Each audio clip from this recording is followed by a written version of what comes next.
Apa komentar pertama Anda? Alumni UGM yang berani masuk UI. Ternyata UI luar biasa ya. Mas Andi, saya mau minta Anda untuk kembali ke masa lalu. Kembali ke masa awal hari-hari pertama Anda menjadi mahasiswa. Apa yang waktu itu Anda pikirkan? Dan apakah ada penyesalan? Apa yang tidak dilakukan atau justru dilakukan yang membuat Anda akan berpikir ulang hari-hari awal menjadi mahasiswa? Pertanyaan Nana itu selalu sulit. Coba bayangkan, membayangkan saya mahasiswa di hari-hari pertama. Waktu itu ketika masuk mahasiswa belum ada orientasi. Yang ada adalah penataran P4. Ya waktu itu ya kita. Nana eranya masih sama kan? Enggak, saya sudah seangkatan dengan ini Mas. Jangan ngajak-ngajak, orang tua jangan ngajak-ngajak yang muda. Ngajak-ngajak sih. Jadi kita waktu itu penataran P4. Tapi teman-teman semua, kalau saya refleksi ya, apa yang dulu barangkali harusnya saya kerjakan. Mungkin ya, kalau dulu saya kembali kuliah atau sekarang kembali kuliah, mungkin saya akan membayangkan berapa lama saya akan kuliah.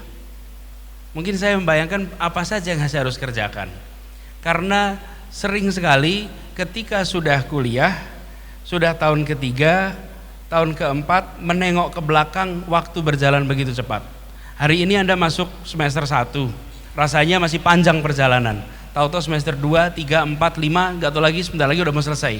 Begitu selesai kuliah, kesempatan pengembangan diri tidak lagi sebesar ketika Anda kuliah. Karena itu rasanya kalau merefleksi lagi ke belakang, bikin roadmap. Selama kuliah mau apa?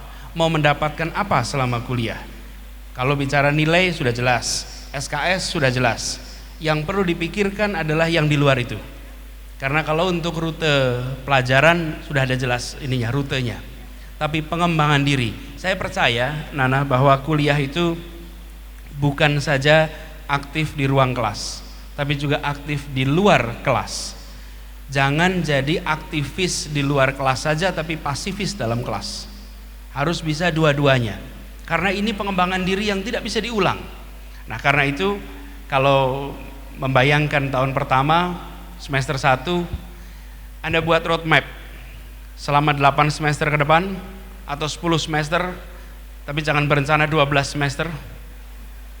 Anda dulu kuliah berapa lama Mas Anies? Oh, zaman dulu 12. 12 semester, 6 tahun jadi? Saya sebentar, dulu 6 tahun betul. 6 tahun ya? 6 tahun. Saya tanya IPK mau ngomong nggak? Oh, kalau gini, yang penting IPK-nya cukup untuk gini bentar. Nih, tanda-tanda sudah mau ngeles nih kebaca. Gimana Mas? Saya baru mau bilang, IP Anda, nanti IP Anda harus targetkan sekarang. Dan IP minimalnya, berapa IP minimalnya harusnya? Karena saya dulu pakai IP minimal. Apa IP minimalnya? Gimana cara menentukan IP minimal? Kalau menurut adik-adik berapa IP minimal sekarang? 3. Kenapa enggak 3,5? Kenapa enggak 3,25? Kenapa enggak 3,1? Kenapa enggak 3,2? Jangan random menentukannya. Jadi ukurannya? Ukurannya dulu, saya lihat kalau dulu saya pakai begini. Lama kuliah bisa disesuaikan, tapi IP-nya harus di atas syarat beasiswa Fulbright. Harus di atas syarat minimal karena beasiswa. Waktu itu, jadi Anda tentukan beasiswa apa yang Anda mau targetkan sesudah lulus. IP Anda harus di atas itu. Karena kalau IP-nya di bawah itu, Anda tidak bisa meneruskan lagi. Kalau lama kuliah tak selalu jadi pertanyaan, tapi IP minimal jadi pertanyaan. Karena itu saya pernah bilang di acaranya Mata Najwa waktu itu. Ya, ingat ya waktu itu. Saya sempat katakan begini. Your high GPA will get you a job interview, but it's your leadership that get you the future.